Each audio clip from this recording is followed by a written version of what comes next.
Now on to session 3. In this session, we learn about households and we explore what we call intra-household gender relationships. Intra means within, so intra-household gender relations mean gender relations or the power dynamics within households.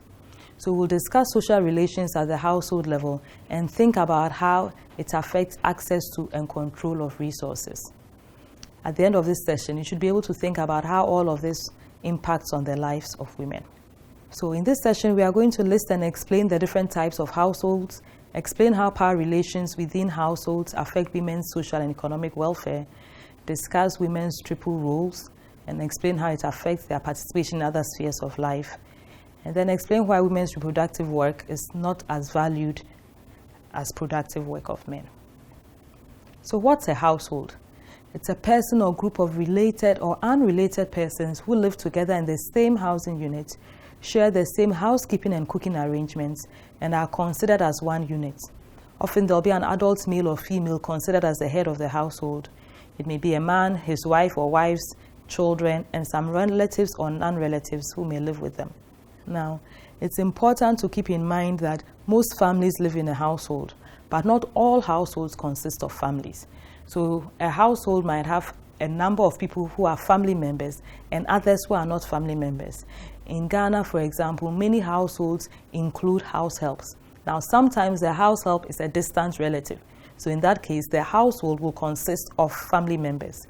In other cases, the house help doesn't belong to that family. It's not a member of that family. Sometimes they come from northern Ghana and they live with a family that comes from southern Ghana. So in that case, it would be a household, but not all the members of that household are related. Now, there are many different types of families. So we continue and look at the different kinds of families. So you can think about how it has implications for power dynamics within households. So we've got monogamous families here. And a man is married to one person, one woman at a time. One woman is married to one man at a time. We have what we also call serial monogamy, where you get married, you get divorced, or the person you are married to dies, and then you marry again. So you will be married to one person at a time, but over your lifetime, you'd actually have been married to different people over the course of your lifetime. In polygamous families, we are referring to a situation where one person is married to two or more people. Often in Ghana, we call it polygamy. But you have to note that there are different kinds of polygamy, and we'll get to that later. You should also note that in some countries, it is not allowed to be married to more than one person. So if you are married to more than one person in those countries, what you are doing is then referred to as bigamy. So bigamy is the illegal practice of being married to more than one person at a time, whereas polygamy is the socially accepted practice of being married to more than one person at a time. Now, there are two types of polygamous families: polygyny and polyandry. So what in Ghana we tend to call polygamy should actually more accurately be referred to as polygyny. That's the practice where a man has more than one wife. Polyandry is the opposite, where a woman has more than one husband. In some parts of the world, actually, a woman will be married to a number of brothers. That is referred to as fraternal polyandry. We've also got nuclear families, that is an adult male and female with children, including children that they have adopted. This is a far more common practice in Western societies than it is in our part of the world. In our part of the world, we tend to have extended families, situations where there's an adult male and female, there are children, including adopted ones, but there will be grandchildren, there might be cousins, there might be nephews or nieces, all living within the household. We've also got lone parent families. This can come about because a partner dies, partners might get divorced, one of them might have not been married but then adopted a child at a time, or might have had a child even though they were not married. Reconstituted families are situations where one person has been married, has gotten divorced or been widowed, and then they set up a second family with another person. These families are also sometimes known as step families. Now, households. Remember that we have said all households do not necessarily have to include families, but families can also be part of households, right? So Households are a key concept to understand in this situation.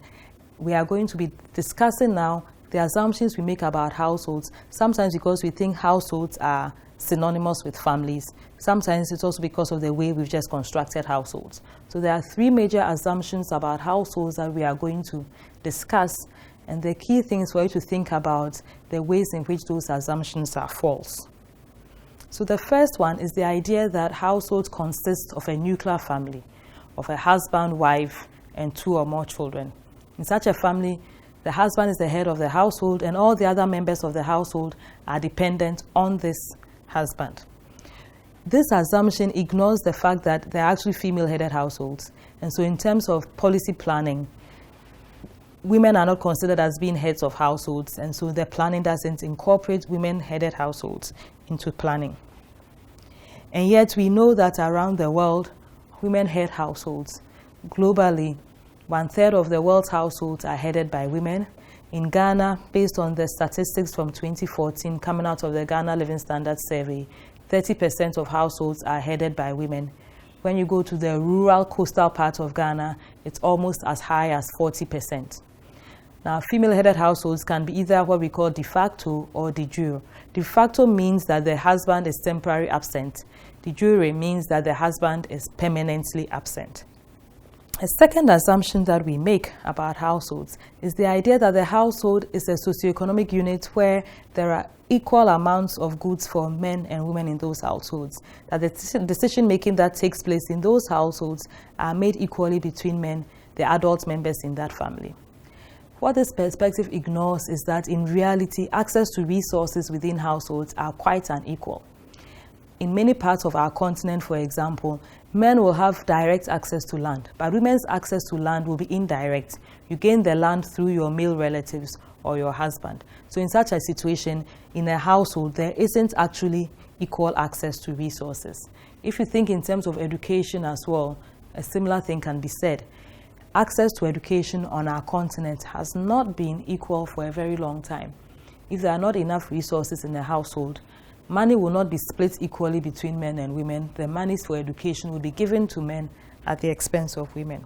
Household expenditure, we also know, is not evenly distributed among men and women. Research has shown that men spend a significant amount of their income on their own personal interests. So they will go drinking on Fridays, they will go gambling, they will go smoking. Women, on the other hand, spend most of their income on the needs of the family. So school fees, clothing, food especially. In other parts of the world, particularly Asia also, women have limited mobility. You cannot leave the home if you're a woman without being accompanied by a male, either your brother, your son, your nephew, or your husband. So again, in such situations, we cannot say that women and men have equal access to resources or make decisions equally. Another way in which we find that within households, men and women don't have equal access is evident in the honor killings in Pakistan and India, or the fact that in China and India there's female infanticide. So if you think, even sometimes in the UK this has happened, where currently actually you are not allowed in the UK, if you come from some parts of Asia, to actually check for the gender of your child or the sex of your child more appropriately before the child is born. Because what they were finding was that when women found out that they were carrying girls, daughters, they would have an abortion. So third assumption is that within the household, there's a clear division of labor based on gender. This assumes that the man is the breadwinner. He works outside the home and brings the money, while the women work within the home and take care of responsibilities within the household. While it is true that for the most part, women are responsible for reproductive work within the household, it is not correct to say that they do not participate in productive work. And the assumption that women do work at home and men don't, but women also don't do work outside the home, which is actually not true. What we have created is what we call an overburdening of women, because women have to work both within the household and outside the household, whereas men only work outside the household. And when you do time use studies, where you study what men and women do over the course of one day, you find that women do far more per day than men do. So to assume that men and women have shared the work equally, men are doing outside work and women are doing work within the household only, is also inaccurate. So what have we done in this third session? We have defined a household and distinguished between households and families. We have also discussed the different types of families that exist. So we've talked about monogamous families, polygamous families. We've talked about polygyny versus polyandry. We've talked about nuclear families and extended families. We've talked about lone parent families, reconstituted or step families. We have also identified the ways in which the power dynamics at play within households determine access to and control of resources. And we've used the 3 key assumptions of households and the inaccuracies within that to highlight this. So for your assignments here, watch this film and determine which of the assumptions about households that this film undermines. Here is the end of the third session.